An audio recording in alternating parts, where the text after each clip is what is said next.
ასეთი ის განაცემა გრძელდება, რა თქმა უნდა, ობიექტივის პირდაპირ ეთერში ბატონი დავით კუხალაშვილი, ისტორიის დოქტორი, რომელიც გვერდდება უფრო მეტი დეტალი, რა თქმა უნდა, ისტორიულად ისევ და ისევ დავით გარეჯთან დაკავშირებით. დიახ, სწორედაც რომ საუბრობთ ამ საკითხზე.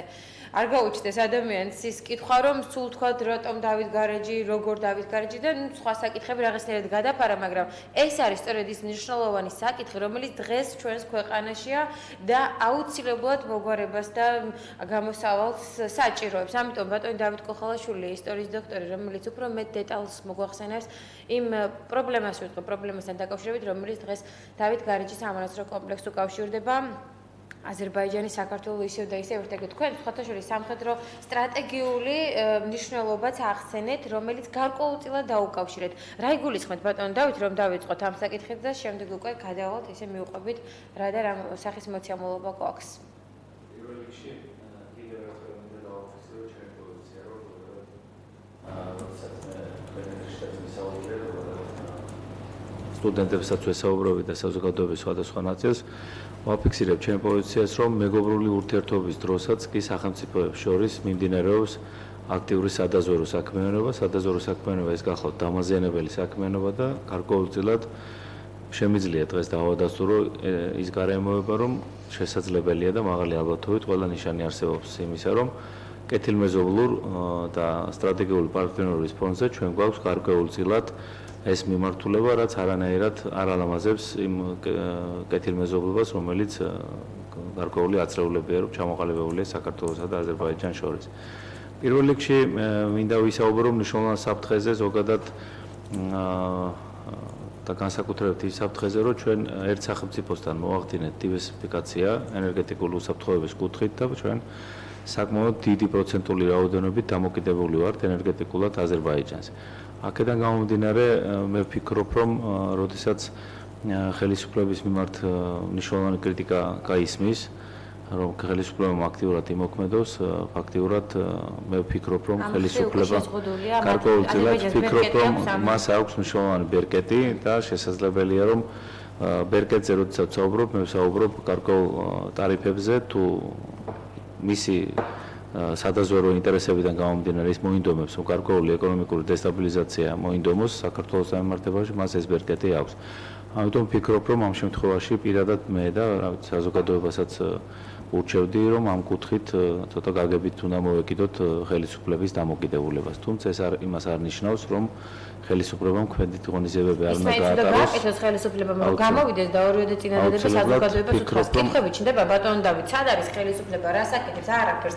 ზის და აკეთებს პოლიტიკურ განცხადებებს, როდესაც ჩვენ აქედან ტელევიზია ობიექტივიდან თითქმის ყველა გადაცემა, ყველა რუბრიკა ეთმობა დავით გარეჯის საკითხს და ჩვენი ტელემაყურებელი ალბათ არის გაოცებული, რომ სულ ამ საკითხზე გვიწევს აქცენტის გაკეთება, მაგრამ მხოლოდ ობიექტიველებისთვის, მხოლოდ ჩვენთვის არის დავით გარეჯის საკითხი. ჩვენ არ უნდა დაგვაუწყდეს ის გარემოება, რომ დაინტერესებული სახელმწიფოები, მე შეგნებულად ვსაუბრობ სახელმწიფოები და არა სახელმწიფო დაინტერესებული სახელმწიფოები არ არის აქ საუბარი მხოლოდ აზერბაიჯანზე, მათ შორის ჩვენ სამეზობლოზე ვსაუბრობ. შესაძლებელია თავიანთ გეგმებში მოიაზრებენ იმასაც, რომ გამოიწვიონ გარკვეული დესტაბილიზაცია რელიგიური კუთხით. ესეც გასათვალისწინებელი ფაქტორია და განსაკუთრებული სიფრთხილით უნდა მოვეკიდოთ ამ მიმართულებას. მიღებული პრაქტიკა, როდესაც ეთნიკურ უმცირესობებს იყენებენ ხოლმე თავიანთი ინტერესების შესაბამისად. ამიტომ ჩვენ გვაქვს კომპაქტური დასახლებები, სადაც ეთნიკური თანხმედრა არის იმ სახელმწიფოსთან, რომელსაც ჩვენ გარკვეულ რუსთავსკური, სადაც ჩასახლებულია უმცირესობები. დიახ, კომპაქტურად დასახლებული მოსახლეობა. ამიტომ სასურველია, რომ ყველაფერი ისე გაკეთდეს, რომ რეალურად ქვეყნის ეროვნული ინტერესები არ დავაზიანოთ. წინააღმდეგ შემთხვევაში შეიძლება ჩავარდეთ ისეთ ქაოსში და მივაღწიოთ ისეთ დესტაბილიზაციას, რომ მე სიტუაციიდან გამოსვლა პრაქტიკულად შეიძლება ვერც მოხდეს. ეკონომიკური ჭრილებული. არა მარტო ეკონომიკური, ვსაუბრობ ეკონომიკურ უსაფრთხოების პრობლემაზე, ვსაუბრობ ეთნიკური უსაფრთხოების პრობლემაზე და ვსაუბრობ რელიგიური უსაფრთხოების პრობლემაზე. ეს პრობლემები აუცილებლად გადასაწყვეტია. სამხედროს მე მინდა გითხრათ, რომ ეს არის ობიექტი, მე მაშინ სტუდენტი გახდით, როდესაც ეროვნულ მოძრაობას წინა პლანზე ჰქონდა წამოწეული დავით გარეჯის თემა, როდესაც იქ იყო საბჭოთა კავშირის თავდაცვის სამინისტროს პოლიგონი და იქ მიდიოდა სხვადასხვა წვრთნები და შესაბამისად ამ წვრთნებზე გამოყენებული ჭურვები აზიანებდა იმ პერიოდში დავით გარეჯს. მე არ მახსოვს იმ პერიოდში, რომ აზერბაიჯანის მხრიდან რაიმე განცხადება გაკეთებული იყო ამ კომპლექსის დასაცავად და შესაბამისად ცალსახად გიდასტურებთ როგორც ამ პროცესების მონაწილე იმ პერიოდში, რომ სტუდენტებიც აქტიურ მონაწილეობას ვიღებდით იმაში, რომ რეალურად იქ პოლიგონს მუშაობა უნდა შეეწყვიტა და მოხდა კიდევაც საბოლოო ჯამში ესეთი გადაწყვეტილება, რამდენადაც მახსოვს, გამსახურდიას ხელისუფლებაში მოსვლისთანავე გამოიცა საკანონმდებლო აქტი, რომელთაც აიგზალა იქ სამხედრო პოლიგონის ფუნქციონირება. მე კიდევ ერთი შეკითხვა მიჩნდება, ზოგადად ალბათ სამხედრო ექსპერტებს უნდა ვკითხოთ, რამდენად არის, როგორც თქვენ ახსენეთ, სამხედრო სტრატეგიული დანიშნულების ის ტერიტორია, რომელზედაც ჩვენ ვსაუბრობთ. თუ ამ ტერიტორიას სამხედრო სტრატეგიული დანიშნულება გააჩნია, ამ შემთხვევაში ჩვენ კიდე მნიშვნელოვან თემებზე უნდა დავფიქრდეთ, რისთვის ემზადება ჩვენი მეზობელი სახელმწიფო. თქვენ ერთადერთი გამოსავალი და გამოსავალს ხედავთ საზოგადოების აქტიურობას. აი ჩვენ ერთ-ერთს მივყვავ საუბრობთ ბატონო დავით და იცით რომ ხვალ 15 ივნის 4 საათზე თავისუფლების მოედანზე არის აქცია და შესაბამისად ვიცავთ დავით გარეჯს და არა მხოლოდ იქ არის კიდევ სხვა საკითხები. მნიშვნელოვანი, რომელიც ჩვენ ქვეყანაში არის და აღმოფხვრა საჭიროებს. საზოგადოების აქტიურობა და მე თქვენ კითხეთ აი უკაცრავად რომ კი მაგრამ თუ ესა და ეს ამ და ამ სახის ბერკეტი აქვს აზერბაიჯანს, საქართველოს იქ იყო რაღაცა თქვენ ის ახსენეთ ეს ელექტრო და ასე შემდეგ. ენერგეტიკული უსაფრთხოების. დიახ, ენერგეტიკული უსაფრთხოების კუთხე. რატომ უნდა გაითვალისწინოს, თქვათ, ქართველების პოზიცია თქო, აზერბაიჯანმა, რა სახის აქციაც არ უნდა იყოს, მაგრამ თქვენ პოსტები იყო, რომ მას არ აწყობს დაპირისპირება და შესაბამისად შეიძლება ერთგვარი შემოგდებული თამაშიც იყოს, რომ საზოგადოების პოზიცია დაინახოს, რა აზრზე არის ის, ხო? მე ვფიქრობ და ზოგადად მიღებული პრაქტიკაა, რომ საზოგადოებრივ აქს ყოველთვის აქვს განსაკუთრებული მნიშვნელობა როგორც ქვეყნის შიგნით, ისე საერთაშორისო არენაზე. აქედან გამომდინარე, ამ შემთხვევაში ვფიქრობ, რომ საზოგადოების ერთობა არის განსაკუთრებულად მნიშვნელოვანი. საზოგადოების პოზიცია. ეხლა ესე მარტივადაც მე არ უყურებ, რომ მარტო აზერბაიჯანს აქვს ბერკეტები. მე ირიბად ვისაუბრე დღესაც თქვენ ეთერში ამოდენე მიმართულებებზე და არის კიდევ უამრავი ისეთი მიმართულება, რომელიც შეიძლება საქართველოსთვის ბატონო გიორგიმ გზები ახსენა. თქვენ რას ჩვენ გვაქვს ტერიტორიული მდებარეობა ისეთი და კიდევ ბევრი რამ, რომელზედაც ახლა მე პირდაპირ ეთერში საუბარს არ შევუდგები. ჯობია რომ ესე დავტოვოთ ეს ღიად, მაგრამ საქართველოსაც გააჩინა მნიშვნელოვანი ბერკეტები და შესაბამისად საქართველოსაც შეუძლია რომ გარკვეული ნაბიჯები გადადგას.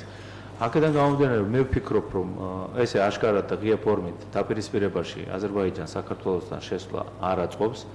მას ისედაც სერიოზული პრობლემა აქვს ერთი მიმართულებით და მეორე მიმართულებით პრობლემის გახსნა, ვფიქრობ, რომ ის ეროვნულ უსაფრთხოებას საკმაოდ დააზიანებს. თუმცა კიდევ ერთხელ მინდა ერთ მიმართულებაზე ვისაუბრო აუცილებლად, ჩვენ არ გაგვაჩნია მყარი იდეოლოგია სახელმწიფოში, ეს არ არის დღევანდელი ხელისუფლების ორგანიზებული ზოგადად, მაგრამ ის დამოუკიდებლობის წლები პრეზიდენტ გამსახურდიას შემდეგ, რაც ჩვენ გავიარეთ, ჩვენ პრაქტიკულად ეროვნული იდეოლოგია არ გაგვაჩნია და შესაბამისად ვერ ვაწარმოებთ პროპაგანდას. მე მინდა ზოგადად ისაც ალბათ ეს უნდა ესმოდეს და ვინაც ეს ორგანიზება უნდა გააკეთოს, რომ აუცილებელია ჩვენ გქონდეს ეროვნული იდეოლოგია და შესაბამისად უნდა ვაწარმოებდეთ პროპაგანდას. წინააღმდეგ შემთხვევაში ჩვენ ვაკვირდებით ყველა იმ პროცესებს, რაც ჩვენთან მიმდინარეობს, ისინი მაღალი ხარისხით შეიცავენ სადაზვერვო პროპაგანდის ნიშნებს. ესე იგი დამაზიანებელ პროპაგანდასთან გვაქვს საქმე და იმ შემთხვევაში თუ ჩვენ იდეოლოგიურად ვერ გამყარდებით, შესაბამისად ვერ ვაწარმოებთ პროპაგანდას. ამიტომ ვფიქრობ, რომ ამ მომენტში საზოგადოების აქტივობა ეს იქნება ერთ-ერთი მნიშვნელოვანი ხაზი სწორედ იმ ეროვნული იდეოლოგიისა, სადაც ერთად იქნება გაერთიანებული როგორც ქართველები, ისე არაქართული მოსახლეობა, რომელსაც ქვეყნის ინტერესები გასაგებია, ჩვენ ვსაუბრობთ, რომ ეს პრობლემა წლებია, რაც გრძელდება, ვახსენეთ 95-96 წლების შევარდნაძის პერიოდი, მაშინ როდესაც კომისია იქმნებოდა და ჯერჯერობით ყველაფერი დაუსრულებელი და ჰაერშია, სწორედ ეს არის ის ერთ-ერთი გამაპირობებელი, რომელიც ამდენ გაურკვევლობაში გვაგდებს ჩვენ. და მათ შორის თქვენს ისტორიკოსებს, იმიტომ რომ დასაბუთებული პასუხი არ არსებობს, დემარკაცია, დელიმიტაცია, რომელზეც ჩვენ ვსაუბრობთ, ეს ყველაფერი მოუგვარებელი და მოუწესრიგებელია. მე და სხვათა შორის აზერბაიჯანელი მესაზღვრები, როდესაც დავით გარეჯი გამოჩნდნენ მაშინ, როდესაც დაახლოებით რამოდენიმე თვე იყო, ალბათ შეიძლება რამოდენიმე თვე უწოდოთ, როდესაც ბილიკის გაყვანა დაიწყეს დავით გარეჯში და ამ შემთხვევაში უკვე გამოჩნდა პოზიცია, რომ რა ხდება, რა მდგომარეობა, რა მოცემულობა დავით გარეჯში. სხვათა შორის დავით გარეჯობა იყო გუშინ ეს დღესასწაული თქვენს მოგილოცავთ რა თქმა უნდა გილოცავთ და ქართველი მომლოცველები როდესაც ჩავდნენ აზერბაიჯანში იქ აზერბაიჯანელმა მოსაზღვრეებმა არ შეუშვეს ეკლესია მონასტერში დავით გარეჯში რო შევიდნენ დიახ კი ბატონო აქიმანდრიტი კირიონის პოზიცია აზერბაიჯანული მხარე დავით გარეჯში უდაბნოს მონასტრის ტერიტორიაზე გადაადგილებას კვლავ ზღუდავს ხოდაშორის ბატონი კირიონის პოზიცია გუშინ განიხილეს არაერთხელ ობიექტივის ეთერში მაგრამ თქვენი პოზიციაც მაინტერესებს და ბატონი დავითის აზრი არის ის გუშინაც ეთერში უსმენით რომ კარგი სადაოა და თუ სადაოა როგორ აძლევს აზერბაიჯანელი მხარე საკუთარ თავს იმის უფლებას რომ ქართულ მომლოცველებს არ უშვებს ის ეკლესიაში რა განაპირობებს არის აქ უამრავ კითხვის ნიშანი მოგვარებულია უკვე ეს ამბავი გადაწყვეტილია მე ყურადღებით მოვუსმინე საქართველოს კათოლიკოს პატრიარქის პოზიციას ამ საკითხთან მიმართებაში და ვფიქრობ რომ ეს არის ყველაზე მაღალი სასულიერო პირი საქართველოში და ჩერდები მხოლოდ მის პოზიციასთან დაკავშირებით. ამ შემთხვევაში მე არ განვიხილავ სხვა სასულიერო პირის პოზიციას, მე მესმის შეიძლება ეს არის ინდივიდუალური გარკვეული მოსაზრებები, მაგრამ ჩვენ გვყავს კათოლიკოს პატრიარქი და მე ვფიქრობ რომ მის პოზიცია საკმაოდ მნიშვნელოვანია და მე ბევრი რამ დავინახე მის პოზიციაში. ეხლა ესე ნუ ვიფიქრებთ ზოგადად არსებობს ხილული საბრძოლო ფრონტი და არსებობს უხილავი საბრძოლო ფრონტი. მაგრამ ეს მაინტერესებს რატომ იზღუდება ტურისტებისთვისაც იზღუდება ეხლა თუთი ბოდიშით არსებობს უხილავი ფრონტი, რომელზედაც დიპლომატიური კორპუსი და სადაზვერვო სამსახურები აქტიურად მუშაობენ. მე ამაში დარწმუნებული ვარ, ერთი წუთითაც ამას შეიჭრა მეპარება, რომ დიპლომატიური კორპუსი ამ მიმართულებით არ მუშაობდეს, მაგრამ არის საკითხები, რომლის შესახებაც შეიძლება ღიად ვერ ისაუბროთ. თუმცა კიდევ ერთხელ ვიძახი, ერთადერთი პრობლემა რაც ჩვენ გვიდგას, ეს არის გარკვეულწილად სახელმწიფოში იდეოლოგიის არარსებობა. ჩვენ რომ იდეოლოგია სახელმწიფოში გაგვაჩნდეს, ეროვნული იდეოლოგია, რომელიც გულისხმობს ურთიერთშერწყმას სხვადასხვა ეთნიკური ჯგუფებისა, რომელიც ერთ სახელმწიფოებრივი აზროვნებით არიან გამორჩეული. მე კიდევ ერთხელ დაგიფიქსირებთ ერთ მნიშვნელოვან გარემოებას, ერთ-ერთ კვლევაში ვღებულობდი მონაწილეობას და ამ კვლევაში ეთნიკურად არაქართულმა, ესე იგი ეროვნულ უმცირესობის წარმომადგენელმა, რომელიც ბრწყინვალედ საუბრობდა ქართულად, დააფიქსირა ესეთი პოზიცია. ჩვენთან ის საქართველოში ცხოვრობს, ჩვენს სოფელში რომ მოხდეს ზოგადად საომარი მოქმედებები დაიწყოს საქართველოს წინააღმდეგო, ჩვენ ამას პრაქტიკულად ვერ გავიგებთ. პრაქტიკულად მასმედიის საშუალებები იმ სივრცეზე, სადაც კომპაქტურად დასახლებული არიან ეთნიკური უმცირესობები, ვერ მუშაობს. ესეც არის მნიშვნელოვანი უარყოფითი მხარე ჩვენი და ეხლა მაინტერესებს ზოგადად ის არასამთავრობო ორგანიზაციები, რომლებმაც მნიშვნელოვანი გრანტები აითვისეს იმ კუთხით, რომ ინტეგრაცია უნდა მომხდარიყო ამ მიმართულებებით. ვინ არიან ეს არასამთავრობო ორგანიზაციები, ვინ არიან ის პირები ზოგადად, ვინც გამოიკვებნენ ამ გრანტებით და რეალურად თავიანთი მისია არ შეასრულეს. რას ემსახურებოდა ეს გრანტები, რომელიც არ მოხმარდა პრაქტიკულად ერთიან მიზანს, რომელიც ჩვენ დღეს გარკვეულწილად უფრო მაღალ დონეზე განყოფებდა ეროვნული უსაფრთხოების კუთხით. კიდევ ერთი მნიშვნელოვანი გარემოება. მე ვფიქრობ, რომ აუცილებლად უნდა შეიქმნას საპარლამენტო კომისია და ამ საკითხთან დაკავშირებით, აი განსაკუთრებულად მაინტერესებს 2007 წლის განცხადებები, რომელშიც სააკაშვილის. დიახ, ეს არ არის ისეთი განცხადება, რომელზედაც ყურადღება ჩვენ არ უნდა გავამახვილოთ და მე კიდევ ერთ მომენტს გეტყვი. 2003 წელს მიღებული იქნა მე დიაწყაროში აღმოაჩინე მათ შორის აზერბაიჯანულ დიაწყარებში აზერბაიჯანის პრეზიდენტის გადაწყვეტილება, რომ ნაკრძალად არის გამოცხადებული ის ტერიტორია, რომელზედაც ჩვენ ესე 2003 წელს გასაკეთებდა იმ პერიოდის საქართველოს დაზვერვის სამსახური, ეს მაინტერესებს და რა პოზიცია ეკავა 2007 წელს, რატომ გააკეთა პრეზიდენტმა ესეთი განცხადება, რა ინფორმაციები მიაწოდა პრეზიდენტს დაზვერვას. ეს პირები არ დაგავიწყდეთ, ვინც იმ პერიოდში სადაზვერვო სამსახურს ხელმძღვანელობდა და ვინც ზოგადად ამ განცხადებებს აკეთებდა, ზოგი პარლამენტში მოხვედრილი და ზოგი მნიშვნელოვან ფინანსურ ბერკეტებს ფლობს ქვეყანაში. ვფიქრობ, რომ ეს საგამოძიებო პროცესი საპარლამენტო აუცილებლად უნდა განხორციელდეს, რომ აუცილებლად. ჩვენ ველოდებით, როგორ განვითარდება მოვლენები, განსაკუთრებით საზოგადოება, რომელმაც იცის, რომ ხვალ 4 საათზე თავისუფლების მოედაზე ვიცავთ დავით გარეჯს და არ მხოლოდ პატრიოტთა ალიანსს ძალიან საინტერესო წინადადებები აქვს წამოყენებული მოთხოვნის სახით, რომ აუცილებლად შესაძლებელი და ხელისუფლებას გასათვალისწინებელი აქვს. არ განიხილება ეს ის ამბავია და შესაბამისად ნახოთ როგორია საზოგადოების აქტიურობა მაშინ როდესაც თავად თქვენ ისტორიის დოქტორიც ამბობთ რომ აუცილებელია საზოგადოების აქტიურობა იმ შემთხვევაში თუ გვიდა რომ ეს პრობლემა დაავწლიოთ. ამიტომ ყოლა ერთად სრული მობილიზებით ჩვენი არჩევანი გავაკეთოთ ხვალ 4 საათზე თავისუფლების მოედანზე. მას ასე ობიექტივისტილად დასრულებულია ბატონი დავით კუხალაშვილი, ისტორიის დოქტორი, რომელიც საინტერესო დეტალებზეც გვესაუბრა და თაცა ალბათ გავედით. დიდ მადლობას გიხდით მე ჩვენს გადაცემაში სტუმრობისთვის. ჩვენს მაყურებელს კი დავემშვიდობოთ, თუმცა